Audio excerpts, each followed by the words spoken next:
Hello, and welcome to Agents of Nonprofit. My name is Alexander Lapa, and I'm here to talk to everyday superheroes helping nonprofits using technology. Today, I'm joined by guest Eric Dreshfield. Eric, welcome to the show. Hi, Alex. Thanks for having me on today. I appreciate it. So, Eric, you have a tremendous number of titles in your LinkedIn profile. My question to you is, how do you introduce yourself to strangers? That is an interesting question. Generally, I start off by saying, "Hi, I'm Eric," uh, and kind of go from there.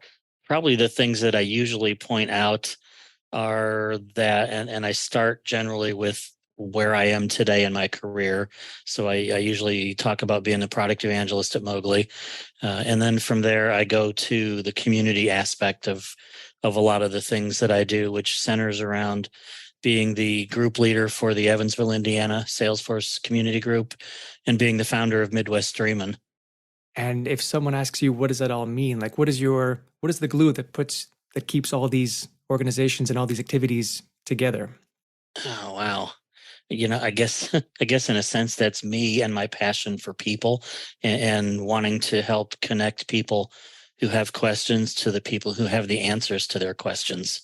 You wrote, and I read that on LinkedIn, that you consider yourself to be a connector, kind of like the Kevin Bacon of Salesforce.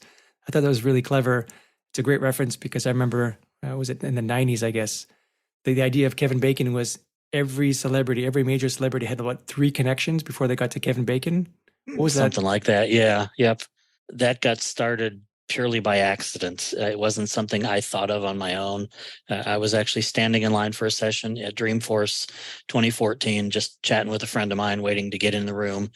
And she said, Eric, every time I have a question about something very specific in Salesforce and I don't know the answer, she said, I always turn to you. And she said, either you know the answer or you know someone that knows the answer. And then she said, it's like you're Kevin Bacon in the Salesforce world. And my mind just grabbed a hold of that and thought, you know what, there's a blog post or 10 there. There's something going on with that. And so I grabbed a hold of the title and just started calling myself the Kevin Bacon of the Salesforce ecosystem. For about 2 years after that point, I wrote a blog post every week, roughly, on my personal blog site where I simply did nothing more than introduced a member of the Salesforce community to the community, and I did it through a series of 5 or 6 standard questions. What's your name? What company do you work for? What's your job title? What do you actually do on the job? Because job titles don't always match what you really do. And then, of course, the bacon connection. I said bacon or sausage or neither. Just to see what kind of reaction I get from people. And then I had one more question that was really something along the lines of, tell me something that would surprise us about you. Something that not many people know about who you are, or some of the things you enjoy doing. Now, that one was pretty interesting. I got responses about mountain climbing and skydiving and all sorts of interesting sports and interesting activities that people were doing. That's a great way to introduce the community to the community, like you said, which is kind of like what I'm doing here with this podcast, is introducing various players in the nonprofit and nonprofit adjacent space to technologies and products and people that nonprofits can benefit from. So it's kind of the same lines. Yeah. And then, so when you say connector, so I imagine you must have like thousands of connections on LinkedIn then and in the ecosystem of Salesforce. Yeah, LinkedIn versus Twitter. I'm actually way stronger on the connections on Twitter. I think I'm around 18,000 followers on Twitter and about close to 9,000 connections probably on LinkedIn right now. Wow. And the vast majority of those are all Salesforce related. I mean, I've been in the Salesforce ecosystem since 2009, and actually started my Twitter account in 2012. So that I purely started that one for listening purposes, to hear conversations around Salesforce and see what people were talking about, to try to learn more about the platform. What made you get interested in Salesforce? That was an interesting transition. I was literally at the right place at the right time, and someone saw something in my history that thought would be a good fit for a position. I was working at a software company as a temporary call center agent, providing tech support to their clients. And it was originally supposed to be an 8-week job. They were rolling out one new piece of software. And this was long enough ago that rolling out a new piece of software meant mailing a CD to the clients. They'd stick it in the drive, follow the directions, and call tech support when they had problems. And I was the person on the end of the phone for that new package. And after being on this temporary job that was supposed to just be 8 weeks long, I was there for about 6 months. The HR department finally calls me one day and says, we finally have approval and funding for a full-time position in the call center. It's doing exactly what you're doing today, but as a company employee, there's more money, there's benefits. Are you interested? And of course, at that point, I was really looking for a full-time job, a real position, if you want to call it that. And if so, my response was pretty clear, cut and dry. Yeah, what's next? I'm interested. And their response back was, well, there's an interview process for this role. It's like, okay, I interviewed for the job once and I got it. I've been there. I've proven myself. I can interview for it again and succeed, I'm sure. I wasn't too worried about it. And then I get on the phone with their vice president who's over the call center and a whole bunch of other technology related aspects of the company. And she says to me, Eric, I understand why you're still here. I know why we've kept you this long as a temporary employee. You do a great job for our clients. You solve their problems quickly and everybody's happy with the work you do. So fantastic. And she says, I reviewed your skills and your previous positions and everything you've got on your resume about what life was like for you and your prior jobs. And she says to me, I just have one question I want to ask you. And for me, that was a moment of panic. I'm thinking a one-question job interview. This is going to be one heck of a question. Probably the imposter syndrome piece of my mind probably thought, I should just hang up the phone right now and walk away and start looking for a new job. But I listened to the question. And what she asked me was, she said, why are we wasting your time and ours having you support our clients and customers when there's so many other things you can do to help this company move forward? Oh, wow. Fantastic question, right? It's amazing. I had no answer for her. I said, well, the only position you have available right now is this call center agent job. And her response to me was, that's true today, but give me 3 weeks. I'm working on approval for a business analyst role to help us launch Salesforce to the call center you're now working in. And I think you'd be perfect for that job. And that was the first time I had ever heard of Salesforce, was when she used those words in that conversation right there. And my reaction to her saying that was, what's Salesforce? I've never heard of it. And 3 weeks later, I'm a BA rolling out Salesforce for this international software company, this technology company, with no prior experience in Salesforce. I was learning the Service Cloud as I was helping the company figure out how to properly implement it and make sure everything was configured properly and all that stuff. All the things you do when you implement Salesforce somewhere. And that was how I got my start. And she just saw something and said, this guy knows what he's doing. I need him. And back then, they didn't have Trailhead, those self-served type of training. Yeah. You had to attend either courses in person or what else? What other choices were there at the time? Google the help and training within Salesforce, and the attend training in person. That was one of the things she told me pretty early on, like on day 1 or day 2 of actually being on that role, was, I'm sorry, I don't have the budget to send you to training. And she suggested I find a local user group to start attending meetings and learn about Salesforce from people already using it, ask them questions about how they did things, what they did, how they overcame challenges. And that launched me on this whole journey over the next probably 6 to 8 months of driving to a user group meeting anywhere I could find one, at least once a month. And there wasn't anything in Southwest Indiana where I live. Louisville, Kentucky had a group 3 hours away, St. Louis 3 hours away. The first one I ever went to was actually in Chicago, which was a 5.5 hour drive each way. So I spent a good portion of that first several months on the job, kind of touring the Midwest, if you will, attending user group meetings. I learned a ton, made a whole bunch of connections, met a lot of great people, and ultimately came back from all of that and thought, this is kind of stupid, me doing all this driving around and to meet all these people. I mean, not really, but I thought to myself, I can't be the only person here in Southern Indiana using Salesforce. So I wonder what it takes to start a user group here in Southern Indiana. So I reached out to somebody at Salesforce and said that. I basically asked them, how can I get a group started in my area? Because I really need one. And their response back to me was, congratulations, thanks for volunteering to be a user group leader. And I kind of laughed at them and if you could see my fingers like almost touching each other, I said, I know this much about Salesforce, that very minute space between the two fingers literally touching each other.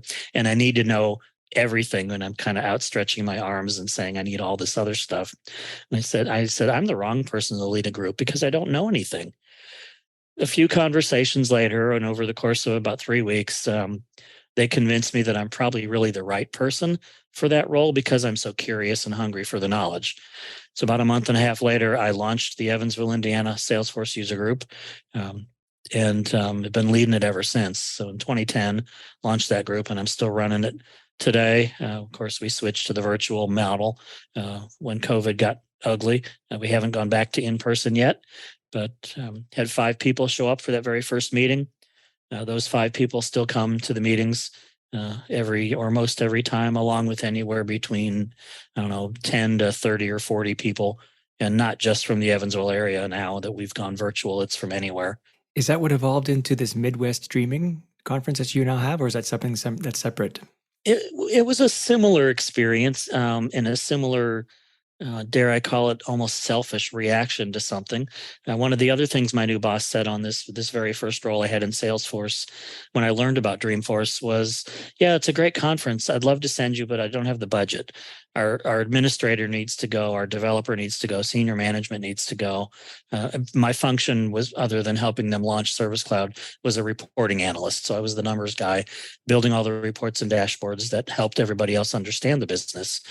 She said, I'd love for you to go, but we can't afford it. And she said, you're welcome to attend on your own, but I can't cover your expenses. And that was expensive. I mean, a week in San Francisco, even 12 years ago, was pretty expensive, I thought, compared to today. I'm sure it's like chump change by now. But my mind did this strange little reaction to that and said, well, if I can't go to Dreamforce, let's bring Dreamforce to me.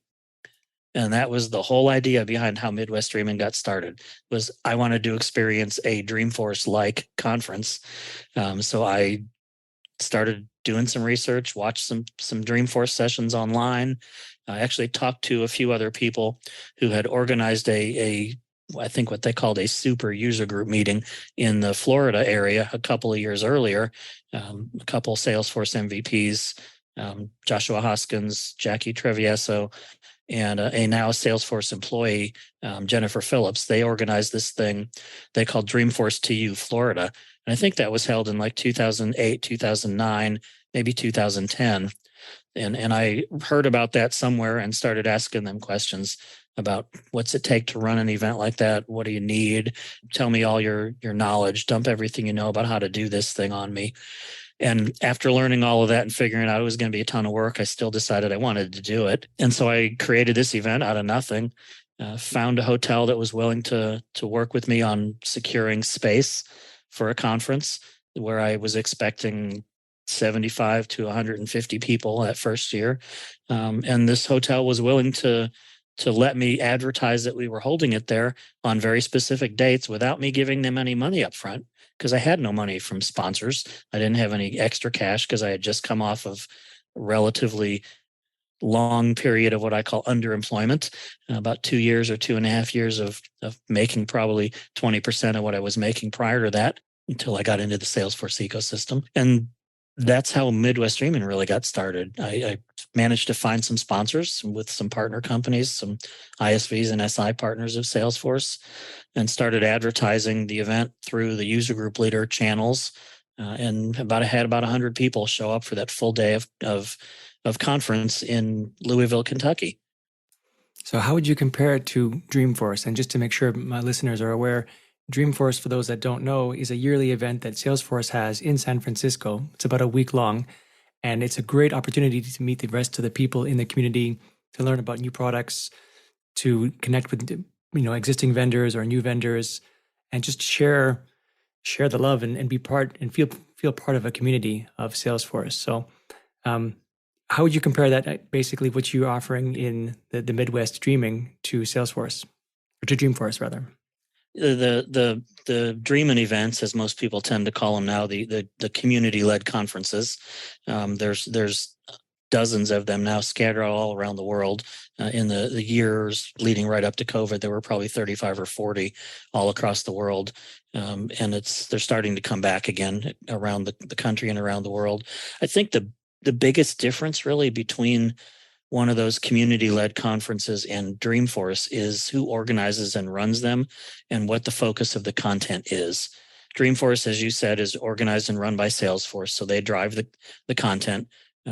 They present the marketing information that they want people to hear. They get customers involved. They select the stories that they want to have told there based on what customers and partners submit. So Salesforce really guides the story that's being told at Dreamforce. At these community conferences, they all kind of operate under the same umbrella of thought process, where we're going to let the community decide what to present at these events. We all of us conferences, Midwest and all the other ones, we open up a call for speakers. We say to the community at large, come tell us what you want to talk about at our conference. Submit your session ideas. And then as the organizing committees of these conferences, we get together and look at the sessions that were submitted and make a decision on those. Most of the conferences, when the committee that's selecting the sessions are evaluating them, all they see is the session title and the description. So they don't have any of the information about who the speaker is, what makes them qualified to speak at a conference, whether they're male, female, non-binary, whether they're an MVP or just an average Salesforce customer. We don't know any of that as we're evaluating the sessions. So we base the decisions solely on the title and the description. Is it engaging? Is it well thought out? Does it make sense? Are there clear-cut takeaways that a person attending the session is going to have and understand? And we, at least the way Midwest does it, we all rank the sessions, we all vote on them, we give them a 0 to 5, and the highest scores win. Democratic, I suppose you could say, in a way. Definitely, and I like that approach because it makes it more anonymous, more level set. Like you said, it's really the community driving it versus more of an agenda by Salesforce. Yeah, it wasn't that way when the first couple of years for Midwest Dreamin. The first year it was simply me. The second year Midwest Dreamin happened, I had a committee helping me, but we kind of gave preference to MVPs, as we assumed MVPs were widely known in the ecosystem and were good speakers and would know their content. So if you were an MVP and you submitted a session, you were pretty much guaranteed to get in. A person who is no longer at Salesforce, used to be a developer evangelist, I think, for them, Mary Scotton. Once in the 2014-ish timeframe, Mary asked me how we decided on these sessions. And I explained to her, we look at all the sessions, we look at the qualifications of everybody, and we make a call. And she said, what do you think is going to happen if you eliminate the personally identifying information off of the sessions and just base it on the content? And I said, well, great question. Mary said, what you're going to see, I think, is more diversity in your speakers. You're going to give women and minorities a bigger opportunity to speak up at the conferences. You may not get as many Salesforce MVPs who were speaking the previous year, and overall your content quality is probably going to increase. Why don't you give it a try? Do it blindly, as she put it. So that's when we started that process of only looking at the title and the description. And she was right. I mean, from surveys we did from after the events, the total average scores that the breakout sessions were getting increased pretty significantly from one year to the next when we went to that methodology of choosing sessions. Yeah, that's great. For those that don't know, what is an Salesforce MVP and how do you become one? So MVP, I think in this particular case, kind of stands for most valuable professional. Salesforce has a whole page or two on their website where they explain what they may think a Salesforce MVP is. In general, I think an MVP is someone who is easily accessible to answer people's questions, widely regarded as an expert in one particular area or multiple areas of Salesforce, or certainly well-versed in what Salesforce is all about generically, and just very passionate about the community aspect of what Salesforce has to offer. So the qualifications can vary, certainly. There are some MVPs who have all the certifications out there that are possible to gain. There are others like myself who actually hold 0 certifications, but I've been an MVP or in the MVP Hall of Fame since 2013. So my passion for the community and organizing these events, I think, is probably what ultimately got me into the MVP world. But how to become an MVP, that's a question that we MVPs get asked a lot. And I don't think there's a real answer to that question. And I don't think there's a clear-cut path that you can follow to get there. Most of us will probably say something along the lines of, don't try to be an MVP, just be one. Just be yourself, share knowledge, help other people, and you're going to get noticed. At some point in time, somebody's going to think this guy's doing good work. He's really helping a lot of people, even if it's not your job. I mean, some people do that because it's part of their job. Other people do it because they're passionate about helping other people. They want to see others succeed. They want new people in this ecosystem to get a strong foothold and gain a great career, and that's just part of who they are as an individual. So I think it was Gary Palmentier, one of the very long time Salesforce MVPs. He might have been in the original very first class of the MVPs even. I think he's the one who actually said, don't try to be an MVP, just be one, when somebody asked him that question. So there's not a secret sauce, I don't think, by any stretch. Going back then to Midwest Dreaming, because I noticed you have a few conferences, a few breakout sessions, and there are some that are specific for nonprofits. What can a nonprofit expect to benefit from by going to this conference? Because I know it's coming up actually in a couple of weeks, July 20th to 22nd. Right, that's correct. Yeah, I think the biggest benefit for nonprofits, well, and for most anybody really, is beyond the community aspect of being able to have the conversations with people one-on-one, face-to-face, in group settings, however you want to do it. I think the aspect of learning is the biggest takeaway. And learning from people who have probably gone through exactly the struggles you're currently facing. If you're new to a nonprofit, or if you've just started implementing Salesforce, the people who are there that are going to be speaking on their particular topics have been through it. They've done it for years, more than likely, or they've at least done it once, perhaps in some cases. But they've gone through very similar challenges to what you're facing, and they've built a solution. They've overcome some obstacles and some challenges that you may be facing, and they're willing to share that information by presenting their session on, here's what we did, here's how we got to where we are today. And then you can certainly approach them very easily right after the session and say, hey, can we have a longer conversation? Maybe not today because we're at the conference, but let's hook up afterwards, and I've got a few more questions I want to ask you, that type of thing. And I don't think I've ever seen any of our speakers turn down an opportunity to talk to anybody about their particular topic, or even in the Salesforce ecosystem in general. I've also noticed in the nonprofit space that people are really willing to share their success stories and their failures as well, so that other people can learn from it. It goes beyond, of course, not just nonprofits, but I've noticed it more often than not in the nonprofit space. And having this kind of conference, this kind of venue to be able to share this information, it's extremely valuable. Yep, I think so. Shifting to then another company, you have this, I am going to pronounce it incorrectly, Mogli. Is that how you pronounce it? That's correct, Mogli. So what does Mogli do? What is the purpose of Mogli? Yeah, so Mogli is a Salesforce partner. We have an app on the App Exchange called Mogli SMS, and that is a native to Salesforce text messaging app. And what that really does is it enables our customers to have better conversations with their own customers. And what's that really mean? It can be conversations around all sorts of things. From a nonprofit perspective, donor engagement, you can do through text messaging to have a good conversation around a session that you're holding, a training that you want to do. How you can perhaps gain more donors even into your organization to increase what you're able to do.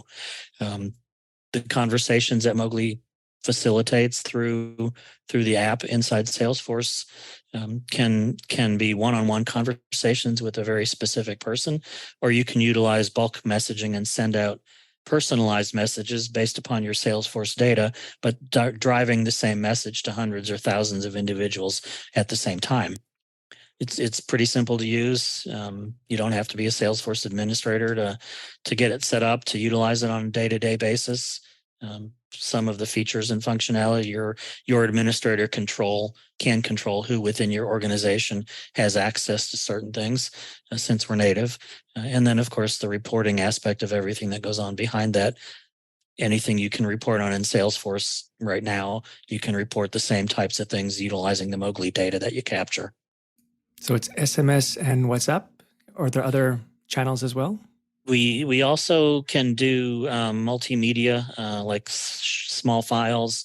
You can put images or PDF files through there as well. And then we have a feature that we call Mogli Voice, where instead of delivering a text message, you can deliver a recorded message. So you can have someone on your team record a message to say, "Hey, we've got this event coming up. Here's the details. It'd be great if you'd attend." Reply with a 1 to attend, a 2 to not attend. And people can text back to that vocalized message. You don't have to record that yourself, though. Mogli has technology built into the app as well, where you can upload that text into a specific location and then select a voice and an accent between one of about 5 or 6 different combinations, and Mogli will generate the voice for you. It's more robust, more human-like than the old-fashioned computerized monotone voices of the past, too. I remember those. Those were good times. Stephen Hawking style of. Yes, exactly. That's so, and this is all, of course, to mobile phones. So that's more Right. catered toward a younger audience, because most kids are on phones these days. The engagement level must be pretty significant for that age range.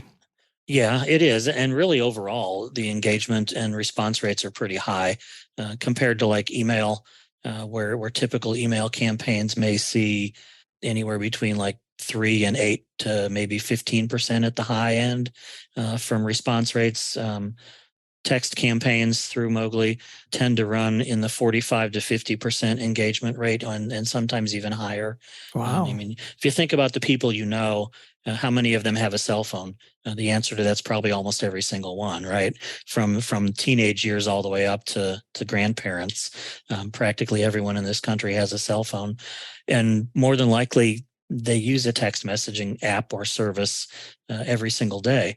And I think that's part of the reason why Mogli is so successful, is because everybody is used to text messaging now. Somebody once told me, "I get text messages, but I have to open email." And it's almost like it's implying there's an added step into to an email. You see a subject line, you see who it's from. Maybe you decide, I'm not interested, so I'm not even going to open it. The text message pops up on your phone. You get the little preview. You see the basics of what it is, and it's a simple click to go right into it and read the whole text. Mogli powers a lot of surveys for gathering data for intake of new clients or new customers for some of our people, some of our clients and customers. It's a text message conversation. What's your email? What's your name? Those kinds of things. And then if for some reason the conversation and the data that needs to be collected is way more involved than what you could get in 5 or 6 questions, which is about where we suggest the limit be on text conversations. We have partnerships with many of the form companies within the Salesforce ecosystem as well. So we can pre-populate a form based on the data we've already collected through this text conversation, and then send out a link to that form for the individuals to finish sending their data into this particular response. Is the interaction always initiated from Salesforce, or is it someone can send a text message or an SMS message or a WhatsApp message to someone at Salesforce, like to someone using Salesforce, I should say, that they can respond to? So they actually start all within the Salesforce org of the company having the conversations. Well, like technically, I guess I shouldn't say that. If you're at a conference, for example, and you're at a booth, you're working the booth, and you can put up a poster or a flyer at your booth that simply says text cloud to this particular phone number for more information about our product. When the person then grabs their phone and texts the word cloud, they're initiating the conversation. They're kind of implying consent to have this conversation with you. A lot of people may not know that texting is kind of bound by similar spam laws that email has. So from the perspective of us sending out text messages to clients, we have to get their permission first. Otherwise, we're considered spamming. So if we have the customers initiate the conversation first, that's implied consent. But what we normally suggest to our clients, and what we do on our own side usually as well, is that first response we send back is a thanks for your message. By continuing this conversation, you're agreeing to receiving X number of text messages from us a month, or you're agreeing to complete this text conversation in this form or whatever. So we're kind of getting a double opt-in, if you want to think about it that way, just to make sure everything's good, because the spam laws can get kind of tricky sometimes. Yeah, both Canada and the US have very strict laws these days. And yeah, implied consent versus explicit, yeah, very tricky to navigate, but it's important to do. Yep. So I don't even know of any other competitors in that space for SMSs that's connected to Salesforce through a native app. There are a few competitors. We may be technically the only one that's really native. And I'd even rather not just mention the competitors. No. Yeah, certainly, but it's just because it's more of a cutting edge type of technology in the sense of it's still relatively new. I think using phones as opposed to people's old mentality of using desktops and browsers. So that's great. Yeah, and Mogli actually got its start in the nonprofit world, and the company's been around now for 11 years. We just celebrated our 11th birthday about 2 weeks ago, and the organization got its start because the founder of the company was working with a nonprofit called Nuru International, and their goal was to try to help rural Kenyan farmers have better crop production on their farms. And the reason they were trying to do that was to be able to figure out a way to inform these farmers of crop disease that their neighbors were experiencing, or potential weather hazards that might cause damage to the crops. And what our founder Stephen Simic built is this, as the original Mogli product, was a one-way messaging app that allowed Nuru International to push out text messages to these farmers. Now, like I said, they were living in really rural conditions, mud huts, very limited access to the internet, very limited electricity, but they had enough juice to power cell phones, and they carried these little flip phones around with them so they could get text messages. And that was how Mogli got its start, was just this one-way push of a message out to these farmers, trying to help them protect crops so they could end hunger in their local communities. Wow. Is there a use case for nonprofits, for example, if a particular volunteer is out in the field doing work and the nonprofit wants to communicate with that volunteer? Is that one channel that could be used, or one method that could be used? Or is there... Yeah, that's absolutely one of the use cases that we see a lot of. Some of the others for nonprofits, I kind of touched on it a little bit, like the intake process of nonprofits sometimes hold events or hold meetings to share information, setting up the meeting, letting people know about a meeting, and even going so far as inviting people to attend this meeting and getting their confirmation through this meeting, and putting them onto a registration list. That's all things that can be done through the Mogli app and through text messaging. Because the data is native to Salesforce, once you collect that information, you can have automations run within Salesforce, flows, if you will, to process that data and follow that individual through a journey and put them onto a path of certain things based upon their responses to the questions. Now, one other thing I want to point out really quickly, Mogli is not just a name for the company. It's actually an acronym based upon how the company got started. It stands for Mobile Global Impact. Pretty fascinating, I think. I like it. I like when there's a clever reason for the name. I was also curious to know, I think I read it, do you accept payments through the app as well? We do have a product that we call Mogli Pay, which is effectively like a text-to-pay app, where we're kind of in the process right now of re-engineering it and making it way better than it has been. So watch for some announcements and some new updates on that pretty soon. Awesome. And then the third, I don't know, company or organization that you work with is something called Nebulabs. Can you explain what that is? Sure. Yeah. Nebulabs is a new nonprofit that just got started in the Nashville area, probably a couple of months ago, I would guess. the founder of Nebulabs is a woman named Gloria Gordon, and what she's trying to do with Nebulabs is provide instruction and teaching to underserved students at the high school level to get them trained on the basics of cloud technology and Salesforce and how that can be used to solve business problems. Hoping that through the classes and through what Nebulab is going to teach these kids, once they get through high school, they'll have a Salesforce portfolio already built. They'll have a certification or two possibly under their belt already, and get them set up for a nice career in the Salesforce ecosystem. And how do schools or students participate in the program? So actually the 2022-23 year, the program's already full. She's got a couple of schools and a few partner companies in the Nashville area lined up to help with it. But if anyone's interested in pursuing that for our next school year, the easiest way would just be reach out to either myself or Gloria, and I'm sure you'll put links or emails out in the show notes or whatever for that. We can include Gloria as well. See, she's simply Gloria at Nebulabs, and that's nebulabs.org. Yeah, we'll add show notes for all three, for Midwest Dreaming, because it is coming up in the near future. So we'll add links for that, for Mogli and for Nebulabs as well. Fantastic. There seems to be a general train of thought across all these organizations about the community. And I noticed I get a sense from you that you're very strongly participating in a community, or if you want to feel connected to a community.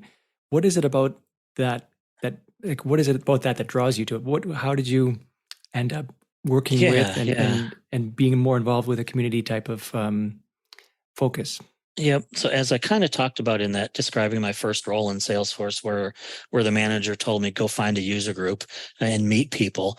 That's kind of like starting that snowball rolling down the hill, the tiny snowball that starts at the top of the mountain, and as it picks up speed and gets bigger and bigger and bigger and just keeps rolling. I jokingly blame her for my community activity, for getting me started in all this stuff. But from that point forward, a lot of my knowledge and a lot of my network, and even I could probably even say every single position in the ecosystem I've had after that very first one came from the community. It came from people I knew. It came from companies I learned about through the ecosystem, through attending events or Dreamforce. It didn't really, I don't think any of my jobs that I've had since that very first one came from me finding a job listing for a specific position at a company, or even working through a recruiter and saying, hey, I'm looking for a new job. Can you help me? I think it was more connection based. So I kind of built my whole career around the community, and I thank the community for it in a sense by doing all these things to help others get to that same sweet spot for them. I'm getting a very strong sense of karma from you. Yep, I suppose you could say that. Yeah. So where would you like to be in the next couple of years? If you were to fast forward, in 2-3 years from now, where would you like to be? Yeah, that's a really awesome question. The role I have here at Mogli is amazing. It's another one of those jobs that the role was kind of created with me in mind. And literally this one they did. When I first started talking to them, it was about a totally different position. But after just a couple conversations, the whole conversation shifted around becoming a product and community evangelist for the company, taking advantage of my passions and my strengths all at the same time. I'm a little older than most people in this ecosystem, so part of me is thinking my next move is going to be retirement, but I don't really know what that looks like or when that's going to happen. I'm having too much fun to want to slow down right now. So I guess 3 to 5 years from now, I'd love to still be slinging the Moglis, as we like to call it, in shop talk inside Mogli, and still be involved with the community big time, and still watching Midwest Dreamin grow. 2019, the last time Midwest Dreamin happened, we had 900 people attend the event. We might get close to that this year, which I think for a first year back from COVID is really strong. When we canceled for 2020, we were on pace to be over 1,000 at Midwest Dreamin, which would have made it by far the largest community-led conference in the U.S. So I'd love to see it top 1,000 someday. From that perspective, it's exciting and scary both at the same time. That would be great. I think it's a wonderful initiative.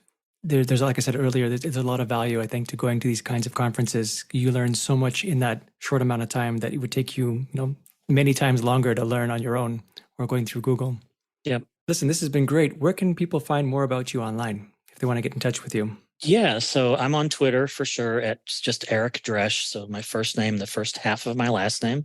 I'm on LinkedIn. I think I'm the only Eric Dreshfield out there on LinkedIn as well. Of course, I'm on the Salesforce community as well. LinkedIn and Twitter are my favorite social media platforms. So I spend more time on those probably than anywhere else. They can always reach directly out to me through email at eric.dreshfield@gmail.com. And if they have a Mogli specific question, my Mogli email is eric@mogli.com.